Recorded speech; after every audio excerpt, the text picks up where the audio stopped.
안녕하세요. 안녕하세요. 아,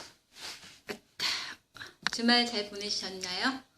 오늘 월요일인데 오늘은 시간이 좀 나서 한번 영상 찍어보려고 합니다. 네,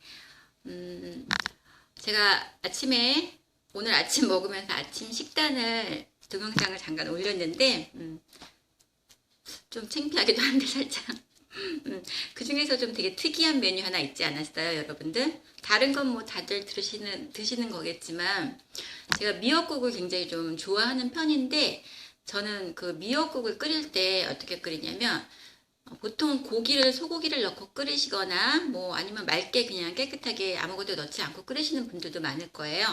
근데 저는 굴을 되게 좋아하거든요. 제가, 올해 초부터 이제 굴에 좀 꽂혀가지고 그리고 굉장히 자주 많이 먹는 편인데 그 미역국에다가 고기 대신에 굴을 넣으니까 되게 맛있더라고요. 거기다 또 제가 가장 좋아하는 식재료가 두부입니다. 저는 두부를 밥처럼 먹어요. 그러니까 솔직히 말해서 그러니까 밥을 잘 먹지 않고 두부를 그냥 밥처럼 해서 거의 매일 먹는 편인데 그 미역국에다가 두부를 같이 넣었어요. 그래서 같이 끓였죠. 그랬더니 따로 두부를 넣지 않아도 되고 그냥 한 그릇에 다 오롯이 그냥 한 그릇에 간단한 한 끼가 되더라고요. 그래서 요즘 그거에 꽂혀가지고 제가 아주 그거 열심히 먹고 있습니다. 그거에다가 뭐 이제 뭐 삶은 계란이나 고구마 같은 경우는 거의 이제 매일 먹는 편이고 고구마 같은 경우도 이제 고구마 철이 있잖아요. 그 작년 겨울에 고구마를 박스로 사요. 몇 박스를 사가지고 그거를 다 찝니다. 쪄서 하나씩 개별 포장을 해가지고 냉동실에 얼려놔요. 그랬다가 먹기 직전에 미리 좀 꺼내놔도 괜찮고 아니면은 먹기 직전에 렌즈에다 돌려요. 그러면 진짜 금방 쪄낸 고구마처럼 말랑말랑해서 1년 내내 먹을 수가 있어요. 저희 냉동실은 그래서 고구마, 그 야채칸 비슷하게 이렇게 칸이 있는데 두 칸이 다 삶은 고구마 차지하고 있어요. 1년 내내 제가 먹을 겁니다. 근데 이제 올해 이제 가을 지나서 조금 이제 찬바람 나면 다시 또 고구마가 나오잖아요. 그럼 그때 다시 또 그 작업을 합니다. 제가 나름대로 하는 일은 없는데 그런 거 저런 거 하느냐고 하루하루 바쁘게 지냅니다. 네, 그럼 오늘 이 이야기를 하려고 온 건 아니고요. 제가 애니메이션 이야기를 저때 이제 늑대아이라는 애니메이션을 한번 얘기했었잖아요. 그리고 나서 이번에 이제 두 번째인가? 잘 모르겠다. 이번에 갖고 온 애니메이션은 뭐냐면 바라카몬이라는 애니메이션이에요. 바라카몬. 이거는 이제 아마 2014년도 작품이고, 근데 제가 2014년도 나오자마자 이 애니를 본 건 아니고요. 제가 본 거는 한 3년 전, 2016년도 한 2년 정도 지나서 본 것 같아요. 근데 3년 전에 봤던 거라 내가 너무 재밌게 봤고, 저는 사실 이 애니메이션은 이제 1화부터 11화까지 각각의 에피소드를 가지고 이제 11화까지 애니메이션화 된 작품인데, 이거를 제가 한 번만 본 게 아니에요.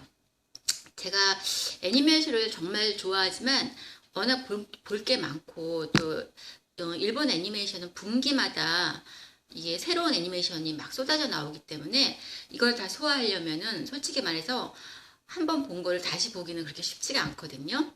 또 새로운 것도 되게 재밌는 게 많고 이래서. 근데 이 바라카몬이라는 애니메이션은 제가 정말 4번, 5번 정도 봤습니다.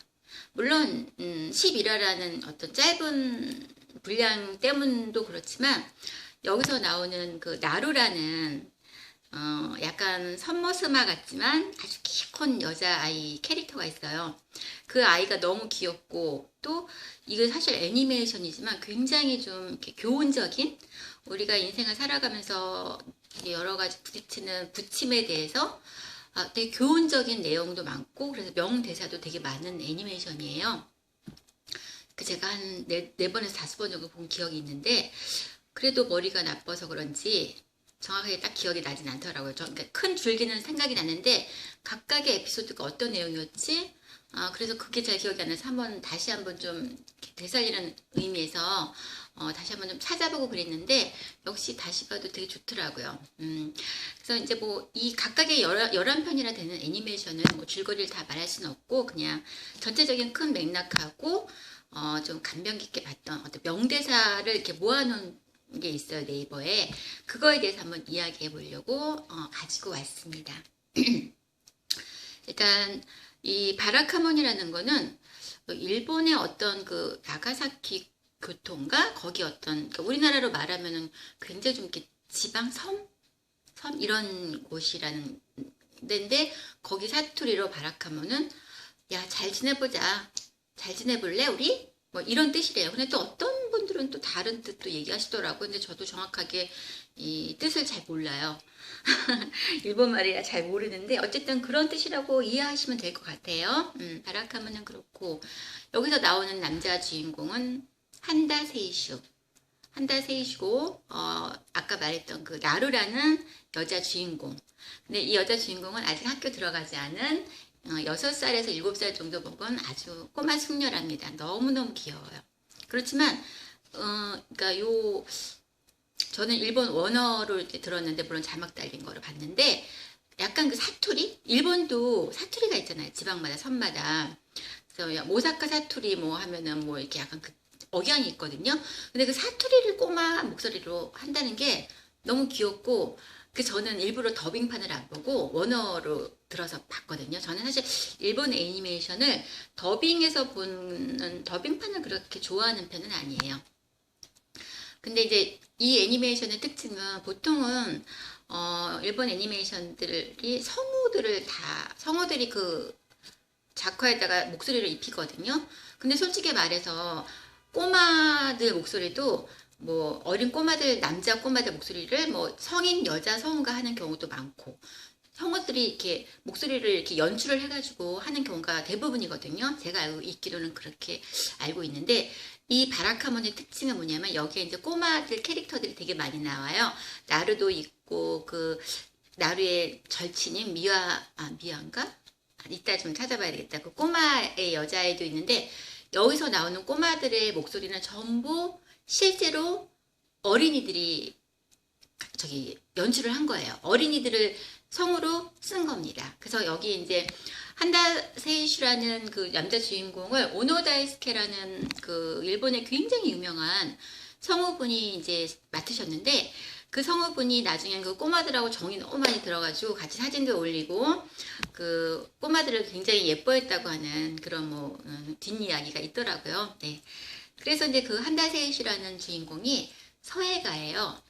우리나라는 그다지 뭐 서예가라는 게 그냥 이렇게 글 쓰고 붓글씨 쓰는 분들 그래서 서예가 하면은 좀 뭔가 나이도 좀 있으시고 중후한 매력을 풍기시는 어르신들이 많이 있는데 아마 일본은 서예가라는 작품 우리나라에서 성우의 위치와 일본의 성우의 위치가 다른 것처럼 일본의 서예가라는 어떤 위치도 약간 좀 우리나라보다는 약간 더 높게 평가를 받는 모양이에요. 이 이제 애니를 보면서 살짝 느꼈던 건데 그래서 한다세이시라는 사람은 되게 젊고 얼굴도 잘생기고 일본말로 하면 이케맨이라고 하죠. 이케맨 얼굴도 잘생겼고 또 서예 실력도 너무 출중하고 뛰어나가지고 한마디로 자신감 뿜뿜 해서 조금은 좀 인성이 좀 좋지 않은 그런 인물로 이제 묘사가 돼 있고요. 그래서 이 한다세이슈가 서예 실력은 너무 좋아서 막 수상도 너무너무 하고 막 잡지 같은데 막 연재도 되고 사진도 찍히고 하는데 얘가 성격이 너무 불같은 거라 그래서 어떤 이제 자기 작품을 보고 아주 나이 많으신 그 미술관 관장님 같으신 분이 그거에 대해서 비판을 한 거예요. 근데 솔직히 말해서 얘는 너무 젊기 때문에 자기가 기분이 나쁘더라도 참았어야지 맞는데 그 자기의 작품을 비판한 그 관장을 때린 겁니다. 폭력을 행사했어요. 그래서 막 난리가 난 거죠.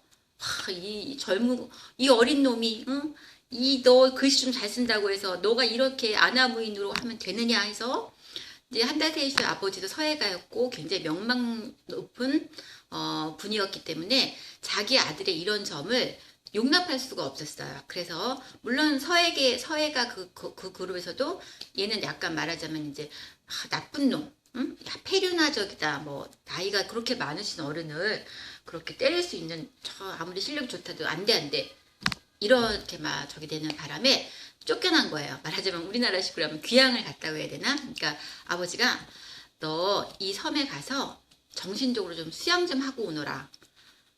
글씨는 그 다음에 써도 되겠다. 너는 아직까지 이 서예를 하기에는 인성이 이렇게 나빠가지고는 그 글씨가 결국 사람들에게 감동을 줄 수가 없어.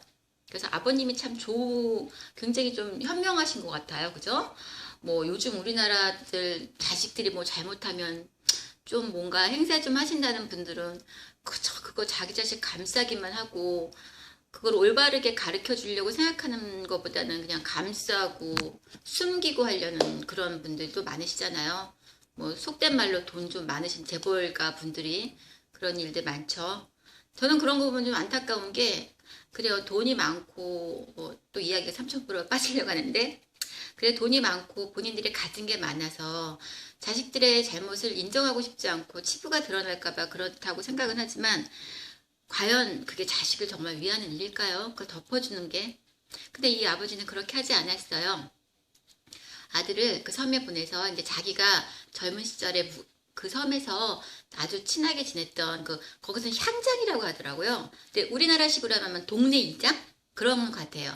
그 이장집에 보내서 이제 한달 세이슈로 한 달을 이제 좀 이렇게 좀 인성을 좀 좋게 만들려고 아주 깊은 뜻이 있어서 보내실 것 같아요. 그런데 이제 딱 얘가 내가 이런 총구석에 와야 된단 말이야 이러면서 뭐 그때까지만 해도 막 씩씩씩 되면서 갔어요. 일단은 그래도 또 말은 잘 듣나 봐요. 이러면서 갔더니 와 이거 뭐 섬인데 이게 뭐 사방이 다 섬이니까 바다겠죠. 바다고 아무것도 없어. 그리고 거기서 이제 이 나루라는 꼬마를 만나게 됩니다. 그래서 겪는 일종의 그 코미디물이면서 치유물이면서 성장물이에요. 판다세이슈가 그 꼬마들과 마을 주민들에 의해서 인격적으로 한 단계 성장해 나가고 결국에는 아주 뭐 좋은 결과로 해피엔딩으로 끝난다는 이야기인데 여기서 좀 되게 재밌는 거는 제가 이제 나루가 한달 세이슈를 본 거예요. 근데 나루 입장에서 보면은 섬에 있는 어른들은 할아버지 할머니들이 대부분인데 갑자기 젊고 얼굴도 하얗고 잘생긴 서울의 선생님이라고 하거든요. 서울에서 온 선생님이 서울이래. 도쿄에서 온 선생님이 신기한 거예요. 그래서 한달 세이슈를 보고 주논보이라고 그래요. 주논보이가 뭐냐면 우리나라 표현을 하면 모던보이? 현대식의 모던보이. 주논보이 이러면서 막 되게 놀리면서 막 되게 잘 따라요. 그래서 처음에는 한달 세이슈도 너무 귀찮고 막 자기네 집으로 수시로 그러니까 자기가 살던 도쿄에서는 상상도 할 수 없는 일이 우와 벌써 시간이 13분이 지났네. 그럼 한번 끊어서 가겠습니다. 2편에서 볼게요.